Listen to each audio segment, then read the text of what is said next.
গল্প পাঠের আসরে আপনাদের সকলকে স্বাগত জানাচ্ছি। আজ আপনাদের জন্য রয়েছে মানিক বন্দ্যোপাধ্যায়ের লেখা একটি গল্প। গল্পের নাম আশ্রয়। তাহলে শুরু করা যাক আজকের গল্প পাঠ। শচীন দত্তের বাড়িতে চাকর টেকে না। মাইনে কম, খাওয়ার কষ্ট, পান থেকে চুন খসলে গালাগালি। সুতরাং চাকর টিকবে কেন? কেরানির মতো ওদের চাকরি তো আর দুর্লভ নয়, লোকে ডেকে ডেকে নিয়ে যায় কাজে। 1 মাস কাজ করে দীনবন্ধুও পালাবার উপায় দেখল। নতুন মাসের 2 তারিখে সে 1 পয়সা দিয়ে 4খানা চিঠির কাগজ কিনে ফেলল। আড্ডায় বসে আদালতের পিয়নকে দিয়ে এই মর্মে পত্র লেখালো যে দেশে তার বউ মরো, স্বামীকে যেতে লিখেছে সকাতরে। চিঠি পড়ে শচীন দত্তের স্ত্রী বিমলা নাক সিটকে বললেন, মরো তো চিঠি লিখলো কি করে শুনি? সেজ মেয়ে নন্দরানী হেসে বলল, ভজ্জাতি না রে, তোর বউ তোকে খামে চিঠি লেখে? ইস, কই দেখি, বার কর তো খামটা। দীনবন্ধু বলল, খামটা ফেলে দিয়েছি আগে, আর তেনা চিঠি লিখবে কেন? চিঠি লিখেছে আমার ভাই জগবন্ধু। দীনবন্ধুর পেটে অনেক বুদ্ধি। বিমলা অনেকক্ষণ টানা নানা ভাজলেন, শেষে বললেন, আচ্ছা যাস বাড়ি, কিন্তু লোক দিয়ে যেতে হবে বাছা, নইলে মাইনে পাবি না। নন্দরানী বলল, এই শীতে আমাকে দিয়ে বাসন মাজালে তোর কি হবে জানিস? গাড়িতে কলিশন হয়ে বাড়ির বদলে একেবারে স্বর্গে চলে যাবি। দীনবন্ধু আড্ডায় ফিরে বন্ধু বঙ্কুকে ধরল, তাকে উদ্ধার করে দিতে হবে। বিশেষ কিছুই নয়, সে শুধু একবেলা শচীন দত্তের বাড়ি কাজ করে আসবে। তাকে সঙ্গে নিয়ে গিয়ে দীনবন্ধু বলবে, এই লোক দিলাম, মাইনে দাও। মাইনে নিয়ে সে কাটবে, বঙ্কুও সে বেলাটা খেতে পরদিন আর অমুখ হবে না। বঙ্কু 30 বছরের জোয়ান, কিন্তু তার মুখে একটা অসুস্থ বিমর্ষতার ছাপ রয়েছে। মাঝে মাঝে তার মাথার কল একেবারে বিগড়ে যায়। তখন সামান্য একটা কথা বুঝতে তার এত দেরি হয়, এমনভাবে সে হাওয়ার মতো ফ্যাল ফ্যাল করে তাকিয়ে থাকে যে দেখলে মমতা হয়। মাথা যখন অনেকটা পরিষ্কার থাকে, তখন সে মুখ ভার করে একপাশে চুপচাপ বসে থাকে, সহসা কথা বলতে চায় না। তাস খেলায় যোগ দিতে আহ্বান করলে শুধু মাথা নাড়ে। দুপুরবেলা 13 টাকার হারমোনিয়ামের বেখাপ্পা আওয়াজের সঙ্গে 1.5 টাকার তবলা পিটে আড্ডায় যখন ভীষণ সঙ্গীত চর্চা হয়, বঙ্কু নির্লিপ্তের মতো এক ধারেই পড়ে থাকে।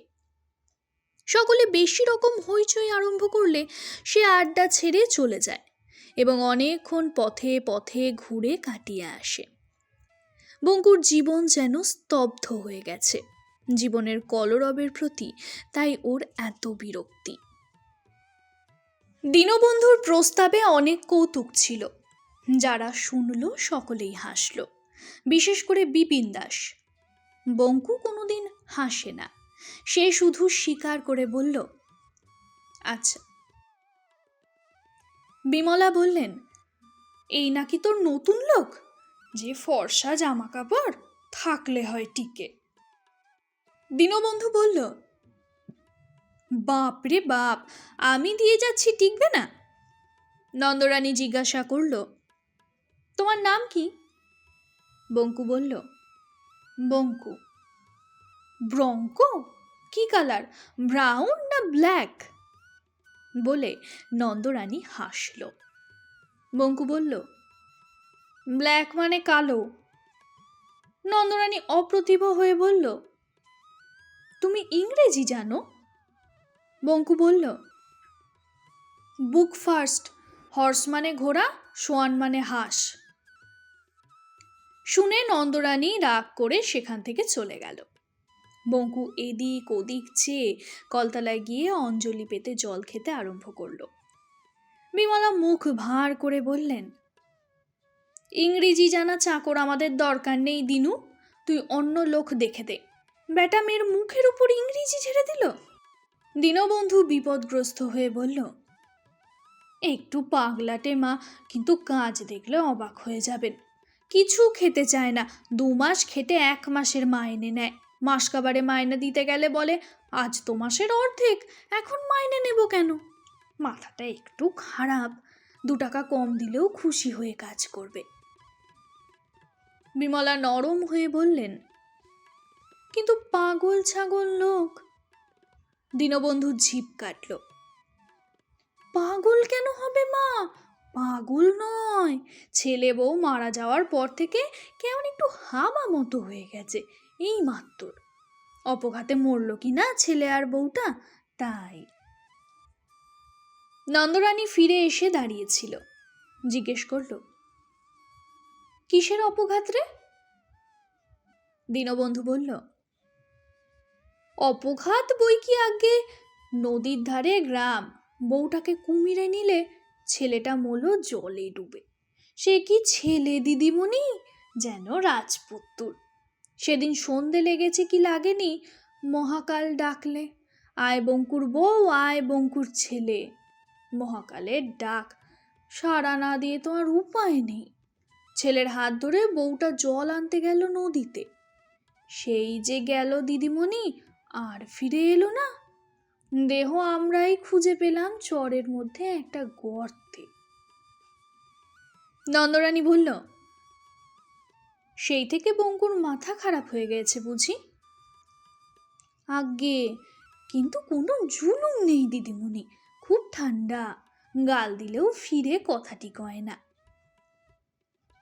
তবে মার খুব সুবিধেই হবে, বলে নন্দরানী হাসল। মাইনে হস্তগত করে প্রস্থানের আগে দীনবন্ধু হেঁকে বলে গেল, ভালো করে কাজ করিস বঙ্কু, এমন মুনি বার পাবি নে, 2 বেলা গিন্নিমার পায়ের ধুলো নিস।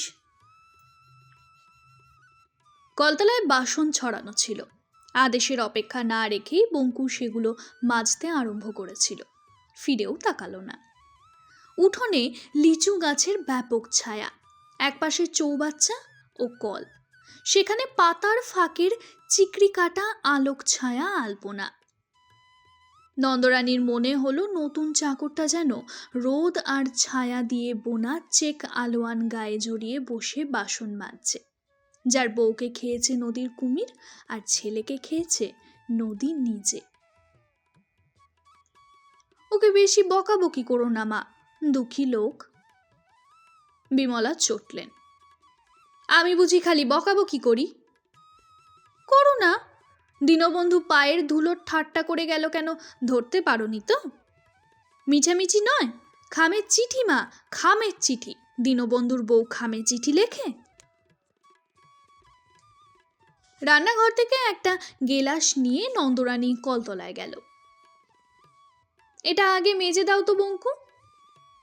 বঙ্কু থালা মাজা বন্ধ করল, আঙুল দিয়ে বাসনগুলো দেখিয়ে জিজ্ঞেস করল, কিসের আগে? ওগুলোর মাজার আগে না সকলের আগে? হাসির কথা, নন্দরানী কিন্তু হাসল না, বলল, সকলের আগে, জল খাবো কি না তাই। বঙ্কু একটু ভেবে বলল, 1 মিনিট লাগবে। লাগুক, তুমি মেজে দাও।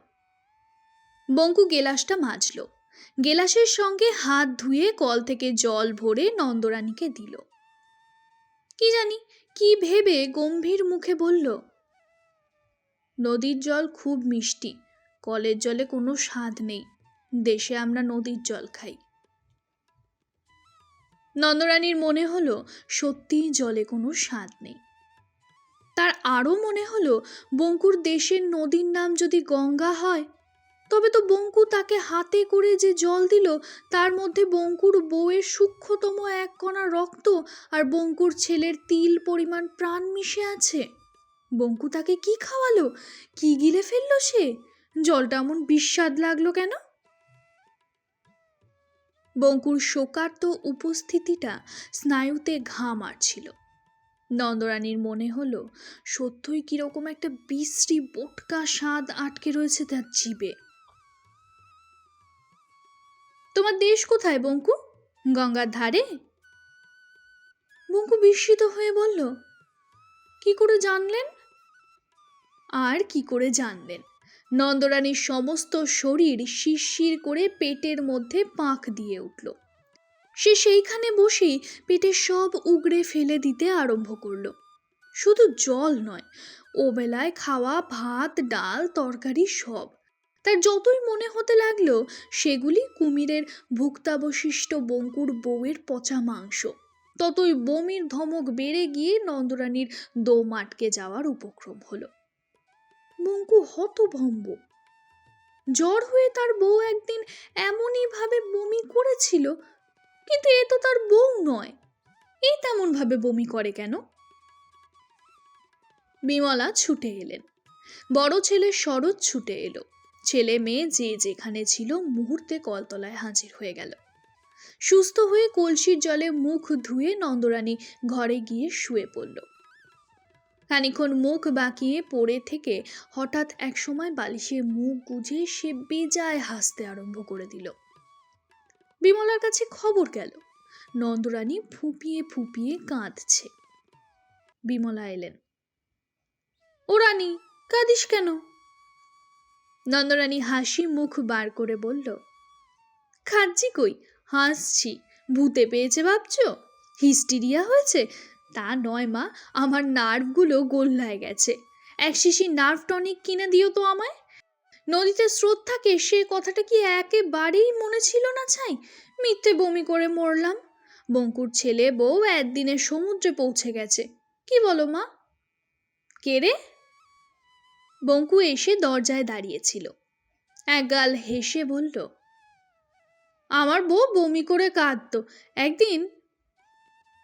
নন্দরানী ধমক দিয়ে বলল, যা এখান থেকে চলে যা পাঁজি। বঙ্কু ধীরে ধীরে সরে গেল। রাত্রি 11টায় বঙ্কু আড্ডায় ফিরল। 3 জোড়া তৈল কৃষ্ণ তাসে বিনতি কাবার হচ্ছে। বিপিন বাজারের দিকে গিয়েছিল। সে পুটির সম্বন্ধে গোপনীয় সংবাদ দিচ্ছে। একটু থেমে জিজ্ঞাসা করল, কেমন চাকরি করলি বঙ্কু? বঙ্কু বলল, বেশ। দীনবন্ধু বলল, কাল যাস আমার সঙ্গে, বোসবাবুদের বাড়ি চাকরি করিয়ে দেব। বঙ্কু বলল, আচ্ছা। কিন্তু খুব ভোরে উঠে বঙ্কু বেরিয়ে যাচ্ছে দেখে দীনবন্ধু অবাক হয়ে গেল। কোথায় চলেছিস রে? কাজে যাচ্ছি, দিদিমণি খুব সকালে যেতে বলে দিয়েছে। ওখানে তুই কাজ করবি নাকি? করব বলে বঙ্কু চলে গেল। দীনবন্ধু সকলকে বলল, একদম খেপে গেছে রে, বেগার খাটতে চলল ভূতের বাড়ি। বঙ্কু কাজ করে বেশ, কিন্তু ওর সঙ্গে কথা কইলেই মুশকিল বেঁধে যায়। নিজে নিজে 15 মিনিটের মধ্যে সব মশলা বেটে ফেলে, কিন্তু হলুদটা আগে বেটে দিতে বললেই তার সব গোল পাকিয়ে যায়। প্রত্যেকটি হলুদ 5 মিনিট ধরে কচলে কচলে ধোয়। বাটতে আরম্ভ করে হঠাৎ থেমে গিয়ে কি সব যেন ভাবতে থাকে। শেষে নন্দরানীকে বলে, আমার বউ খুব তাড়াতাড়ি হলুদ বাটতে পারত, আমার অনেকক্ষণ লাগে। বউ কি করে হলুদ বাটতো ভাবছি। এমনি করে কি নোড়া ধরতো? 2 মাসে 1 মাসের মাইনে নেয়, তাও কম। বিমলা প্রাণপণ চেষ্টায় নিজেকে সামলে চলেন, কিন্তু মানুষের স্বভাব কোথায় যাবে। তিনি বলেন, মরণ, যেমন করে রোজ বাটিস তেমনি করে বাট না।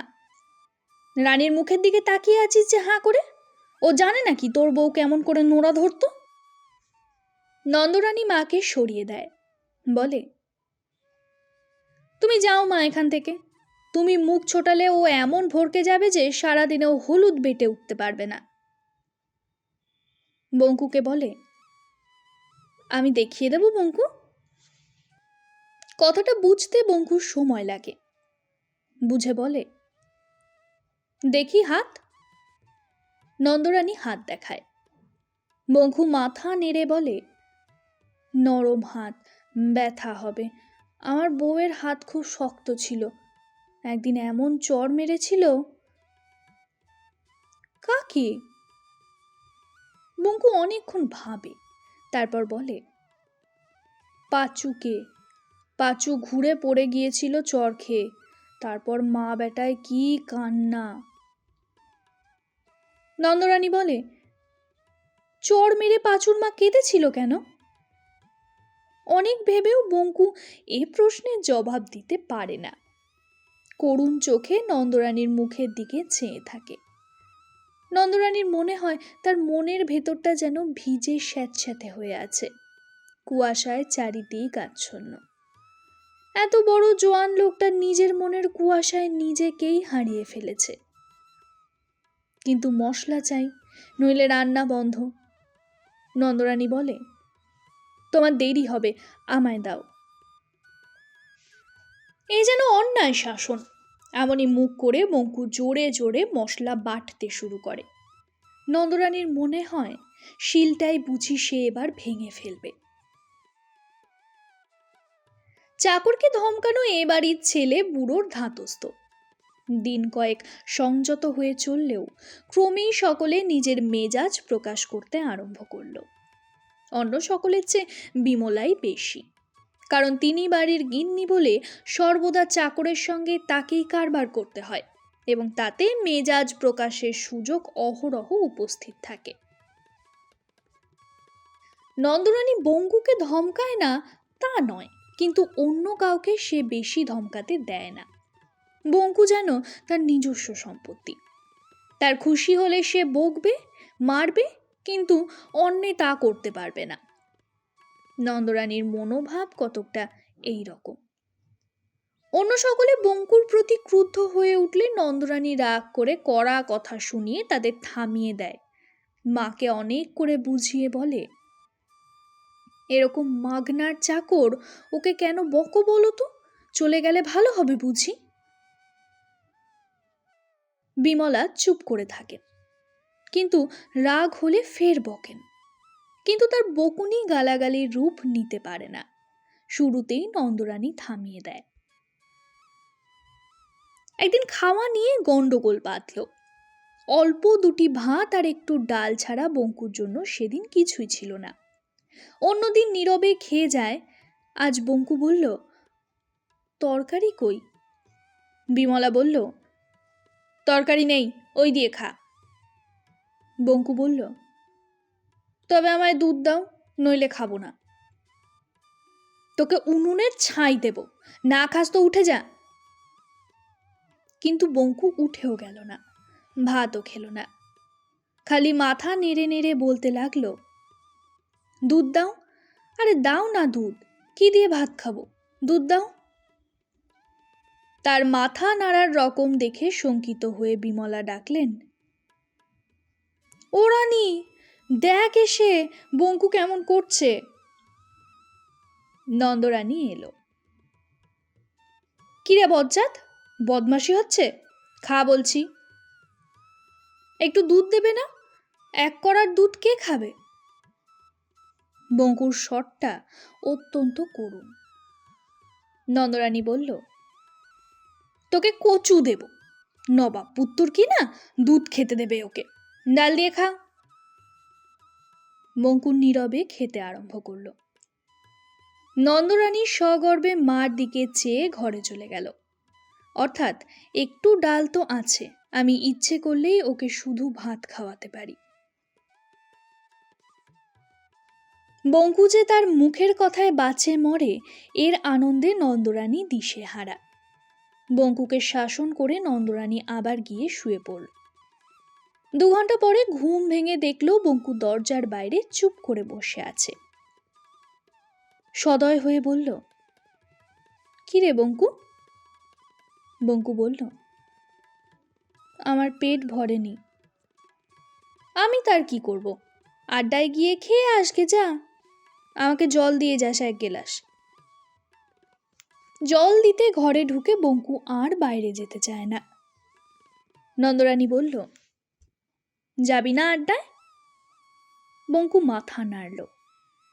নন্দরানী বলল, তবে আমার একটু পা টেপ। বিমলা রাগ করে বললেন, ওকে দিয়ে পা টেপাচ্ছিস যে? এই জোয়ান মদ্য ধিঙ্গি মেয়ের যদি একটু বুদ্ধি শুদ্ধি থাকে। নন্দরানী হেসে বলল, পাগল আর ছাগল সমান মা, ওর শরীরটাই বড়, মনের বয়স 1 বছরও নয়, নইলে তোমার বাড়িতে কাজ করে। নন্দরানী মাকে এমনি ভাবেই খোঁটা দেয়, নিজে যেন বঙ্কুর প্রতি পরম দয়াবতী। কারো দয়া থাক বা না থাক, বঙ্কু এ বাড়িতে কায়েমি হয়ে রয়ে গেল।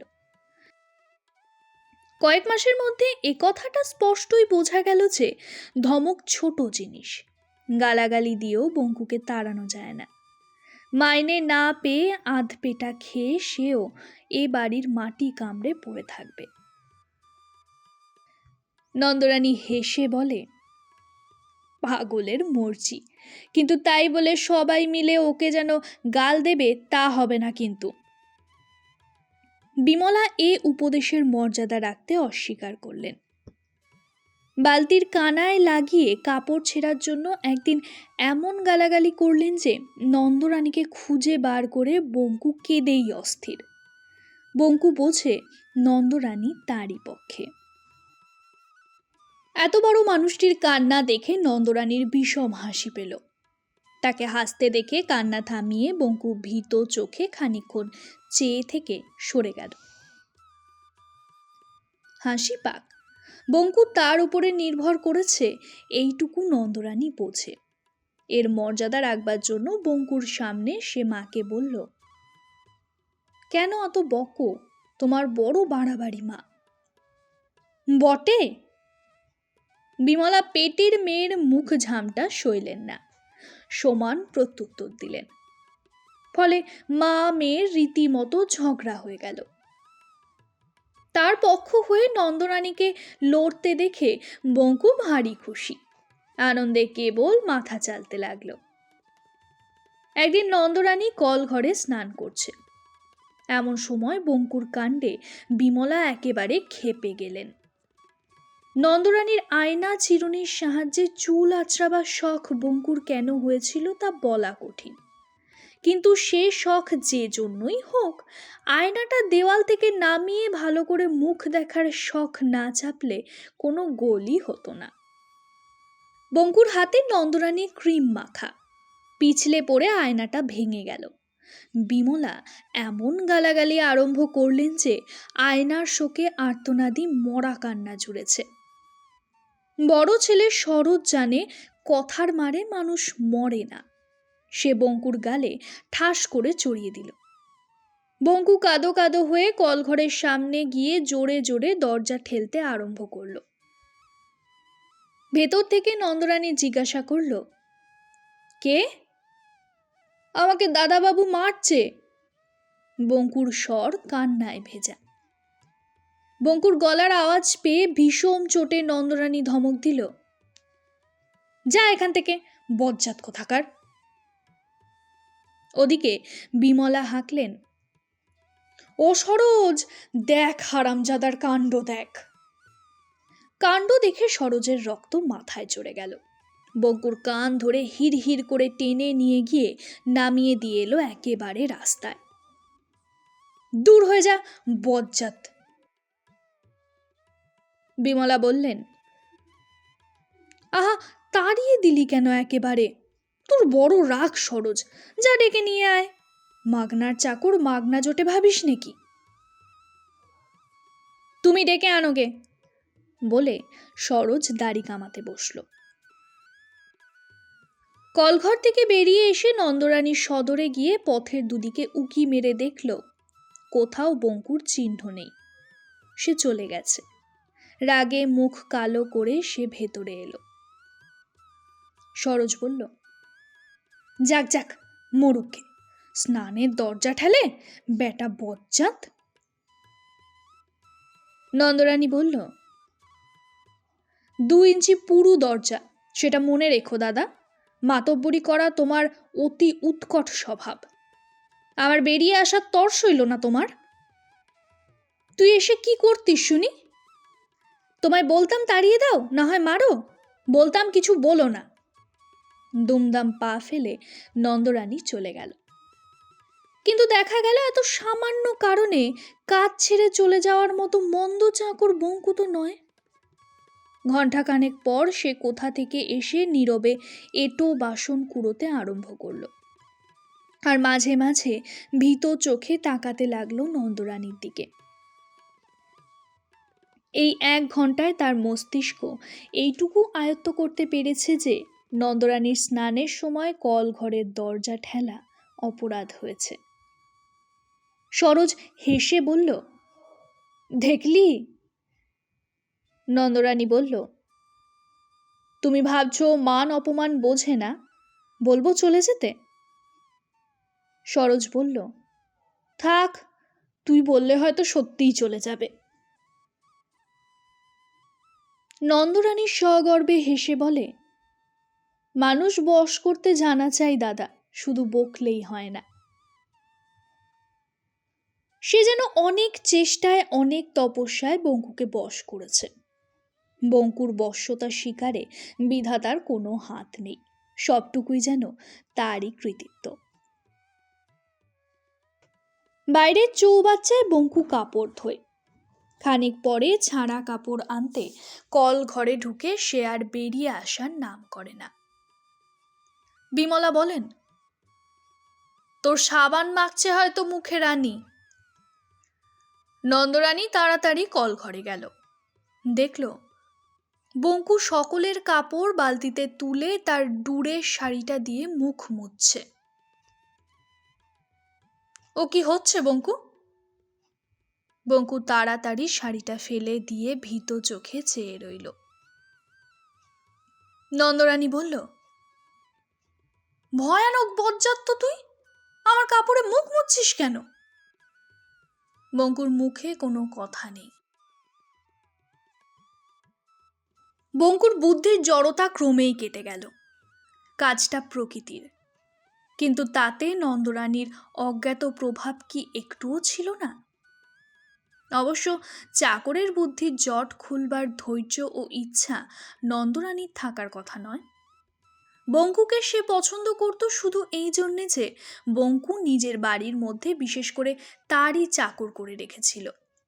সে যেন নন্দরানীর ব্যক্তিগত সম্পত্তি, তাকে নিয়ে যা খুশি করার অধিকার নন্দরানীর আছে।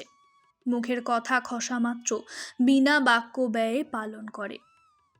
বকে কাঁদানো যায়, মিষ্টি কথায় খুশি করা চলে। এমন একান্ত নির্ভরশীল মানুষকে কেনা পছন্দ করে? কিন্তু বঙ্কুর সহজ বুদ্ধি ফিরে আসার সঙ্গে চারিদিকে গোল বাঁধতে লাগলো। বঙ্কুর বিশেষত্ব লোপ পেয়ে এলো।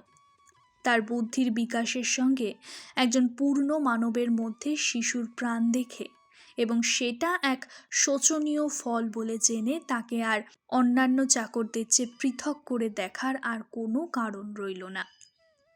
তার উপর বঙ্কু নিজের প্রাপ্য গণ্ডা বুঝে নিতে শিখল এবং একদিন 9 মাসের বাকি মাইনে একসঙ্গে দাবি করে বসে সকলকে ক্রুদ্ধ ও চমকিত করে দিল। বিনা পয়সার নন্দরানীর কেলা গোলাম হয়ে থাকতেও তার বিশেষ আপত্তি দেখা গেল এবং নির্ভরশীলতা গেল অশোচনীয়ভাবে কমে। কেউ ধমকালে সে এখন নিজের হয়ে নিজেই লড়াই করে, নন্দরানীর মুখ চেয়ে থাকে না। নন্দরানী অন্যায় হুকুম করলে সে গম্ভীর মুখে জানায় সে অন্য কাজ করছে। নন্দরানীর জুলুমে বিরক্ত হয়ে এক এক সময় ফোঁস করে ওঠে। একটা রাজ্য যেন হাত থেকে ছাড়া হয়ে যাচ্ছে। নন্দরানীর এরকম জ্বালা বোধ হয়।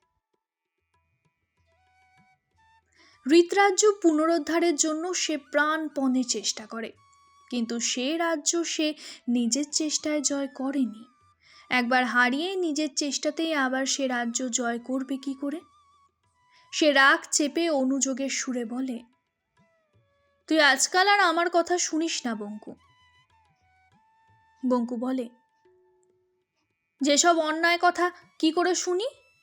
মশলা বাটছি, হুকুম দিলে ঘর ঝাড় দিকে যা। একটা মানুষ তো আমি। তবে তুই দূর হয়ে যায় বাড়ি থেকে। মাইনে চুকিয়ে দাও, এখনই যাচ্ছি বলে বঙ্কু রেগে চলে যায়। শেষে একদিন নন্দরানীর সঙ্গে ঝগড়া করে মাইনে না নিয়ে বঙ্কু চলে গেল। বলে গেল, আমার মাইনের টাকায় তুমি হাড় গড়িও দিদি।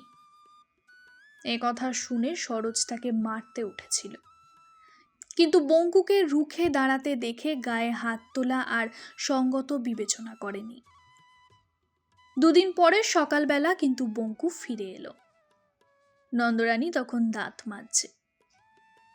বঙ্কু ম্লান হেসে বলল, নতুন লোক রেখেছ দিদিমণি? যদি রেখে থাকি, তাকে ছাড়িয়ে আমায় রাখতে হবে। তোমায় ছেড়ে আমি থাকতে পারবো না। মাইনে চাই না আমি। কথাটার কদর্থ করে রাগে কাঁপতে কাঁপতে নন্দরানী উঠে গেল।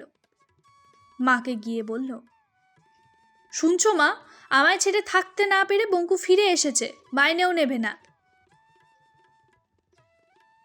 বেশ তো, পাগলের কথায় তুই রাগ করেছিস নাকি? নন্দরানী মুখ বাঁকিয়ে বলল, ও পাগল? দেখো গে, ওর ঘরে আমার শাড়ি, আমার চুল, আমার জুতো এইসব জড়ো করা আছে। হারামজাদাকে রোজ পা টিপতে দিতাম, ঘুমিয়েও পড়তাম। একদিন একদিন মাগো। আহা, কি যে বলিস বলে বিমলা কার্যান্তরে গেলেন। নন্দরানী দাঁড়িয়ে দাঁড়িয়ে ভাবতে লাগলো। তারপর কাকে যে মুখ ভ্যাংচালে অন্তর্যামীই জানেন। পরের বছর বৈশাখ মাসে নন্দরানীর বিয়ে হলো এক দোজপক্ষ মুনসেফের সঙ্গে। বিয়ের 3 মাস পরেই সে স্বামীর ঘর করতে চলে গেল বহরমপুরে। ঠিক 1 মাস পর বঙ্কু সেখানে গিয়ে হাজির। নন্দরানী বলে, কি রে বঙ্কু? বঙ্কু বলে, মা বড় বকে, তাই কাজ ছেড়ে দিয়েছি। আমায় রাখবে দিদিমণি? আমি মাইনে নেব না। নন্দরানীর কোলে স্বামীর প্রথম পক্ষের ছেলে, গায়ে 1 রাশি গয়না, পরনে দামি কাপড়, সিঁথিতে চওড়া সিঁদুর, আর তার চাল অতি ভারী কি গিন্নির মতো এবং বেমানান। সে বলল, বেশ তো, থাক না। মুনসেফ শুনে বললেন, আরে না, মাইনা দেব বই কি, খাটবে মাইনা দেব না, ছি। নন্দরানী বলল, তোর মাইনে আমার কাছে জমা থাকবে, কি বলিস বঙ্কু? বঙ্কু বলল, আচ্ছা। তারপর দিন কেটেছে, মাস কেটেছে অনেকগুলি। নন্দরানীর ঘর ভরা ছেলে মেয়ে। সে বেজায় মোটা হয়ে পড়েছে। বঙ্কু এখনো তার কাছেই চাকরি করে, বিনা পয়সার গোলামি। তার মাথার মধ্যে কোনো গোল নেই, কিন্তু নন্দরানীর উপর তার আগের মতোই নির্ভরতা। নন্দরানীর মুখের কথায় তার মরণ বাচন। 20 বছরের মাইনে জমা। মুনসেফ মাঝে মাঝে ঠাট্টা করে বলে, বঙ্কু যদি এখন সব মাইনে চেয়ে বসে রানী, তোমায় আমি বিক্রি করব। নন্দরানী হাসে, তারপর নিজের মোটা শরীরটার দিকে চেয়ে গম্ভীর হয়ে যায়। গড়ানো চাকা গড়িয়েই চলবে অবশ্য, কিন্তু তবু ভয় করে। চুল পাকতে, দাঁত পড়তে আর বাকি কত।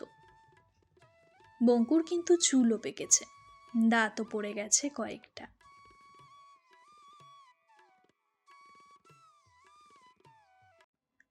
শ্রোতা বন্ধুরা, আজকের গল্পটি আপনাদের কেমন লাগলো?